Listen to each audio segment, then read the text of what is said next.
Quem é esse senhorzinho da foto? Hoje eu, Sammy Negoto, vou falar pra você sobre esse serzinho nada convencional, o Ed Gein. O Ed Gein nasceu Edward Theodore Gein em 27 de agosto de 1906, filho de George Augusta Gein e irmão de Henry. Ele nasceu em Plainfield, no estado de Wisconsin, Estados Unidos da América. Bom, gente, a vida dele não foi fácil. Por quê? Porque eles viviam em uma fazenda isolada, o George, a Augusta e seus filhos, Edward e Henry. Só que o George, ele era alcoólatra e a Augusta era uma religiosa daquelas ferrenhas. E os irmãos sempre aprenderam que o sexo era algo altamente pecaminoso e que eles deveriam se manter longe de mulheres, pois elas os separariam da família. De acordo com a Augusta, todas as mulheres eram assim, menos ela. A vida deles começou a mudar em 1940, com a morte do pai, George. Então, Henry e Ed Gein assumiram a fazenda e a Augusta assumiu a conta da vida deles. Em 1944, houve um incêndio na fazenda e não se sabe até hoje qual das três questões levou Henry à morte. Se ele morreu no incêndio florestal, se ele morreu no celeiro, foi detido pelo fogo, ou se o Ed mesmo o matou para ficar sozinho com a Augusta. Nunca saberemos essa resposta e já faz tanto tempo, né, gente? Mais de quase 100 anos, enfim. Ainda em 1944, a Augusta sofreu um derrame e ela ficou totalmente incapacitada no quarto dela. O Ed cuidou dela de forma exemplar até a morte dela em 1945. Então, galera, em 1945, aos 39 anos, Ed Gein ficou a primeira vez sozinho. Sim, ele nunca havia estado sozinho antes. Ele trancou o quarto da mãe dele, da Augusta, como ela deixou, exatamente, e se mudou para o andar de baixo, né? Os quartos eram andar de cima, ele se mudou para o andar de baixo, cuidou de tudo de uma forma muito desleixada, deixou de cuidar da fazenda, a casa ficou assim, a ver, né? Uma limpeza. E ele começou a ser conhecido na vizinhança como o velho estranho Ed.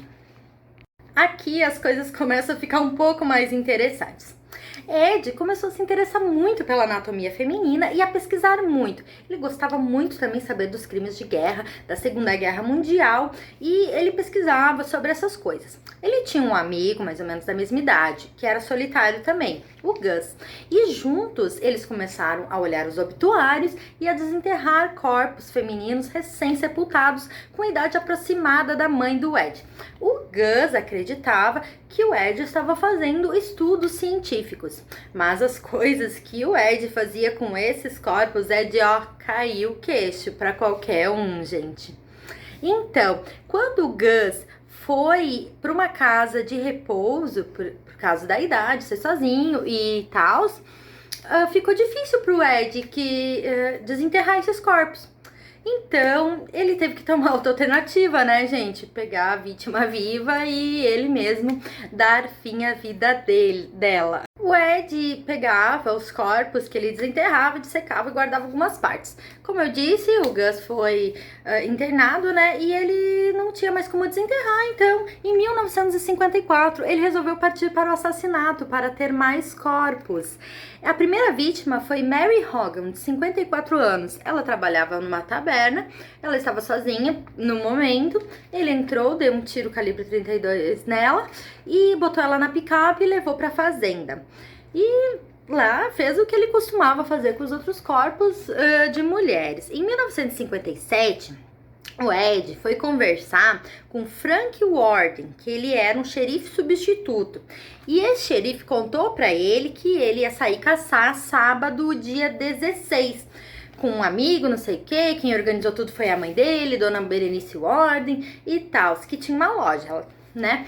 E o que aconteceu? Sabendo que ele não estaria, que o Frank não estaria lá, né? Porque ele ia caçar e tal. Então, o Ed fez uma visitinha à Berenice e levou ela de lá já sem vida.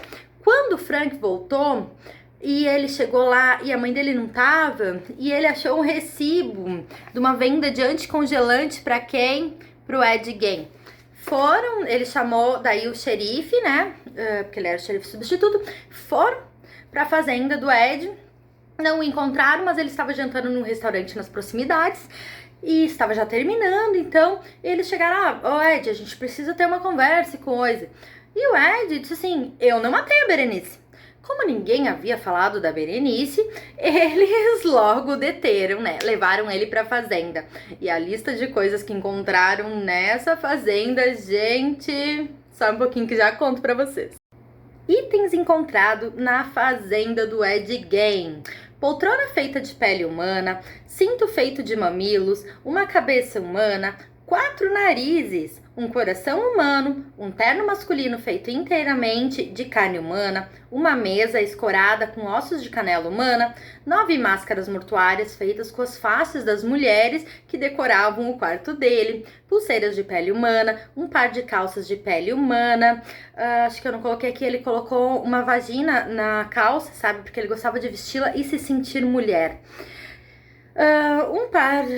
4 cadeiras onde a palha foi substituída por pele humana trançada, uma bolsa feita de pele humana, 10 cabeças de mulheres cortadas acima da sobrancelha, uma bainha de faca feita de pele humana, uma caixa de sapatos contendo 9 vulvas, sendo a de Augusta Gein pintada de prata. Mas não termina por aí essa assombrosa lista.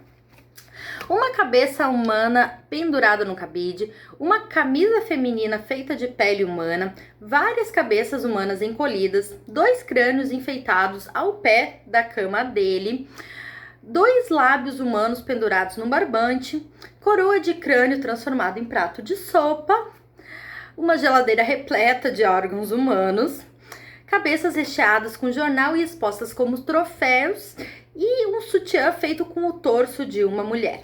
Calcula-se que foram encontrados 15 corpos na fazenda dele. Bom, gente, ele nunca conseguiu se lembrar de tudo o que aconteceu. Ele foi processado pelas mortes de Mary Hogan e Berenice Worden e após 10 anos no hospital psiquiátrico, ele foi considerado competente para ir julgamento. Daí, ele foi considerado culpado, mas criminalmente insano, e foi enviado ao Hospital Estadual Central de Warpon. Em 1978, ele foi removido para o Instituto de Saúde Mental de Mendota, onde morreu de velhice em 1984, aos 77 anos. Bom, gente, é bem óbvio que o Ed sofria por causa da criação que ele teve, né? A Augusta sendo muito religiosa e colocando todas essas coisas na cabeça dele, o proibindo de ter contato com outras mulheres, e ele ficando sozinho aos 39 anos para poder finalmente colocar as ideias dele em prática. Deu no que deu, né, galera? Um fato curioso que eu não comentei é que ele estudava, né, anatomia feminina, e ele tinha muito interesse em se tornar mulher. Então tá, gente, espero que vocês tenham gostado dessa história. Eu tentei fazer mais resumidinho aí, não... Curte, salva, comenta aí, por favor, compartilha, espalha aí esse vídeo para mais gente vir assistir. Tchau, tchau!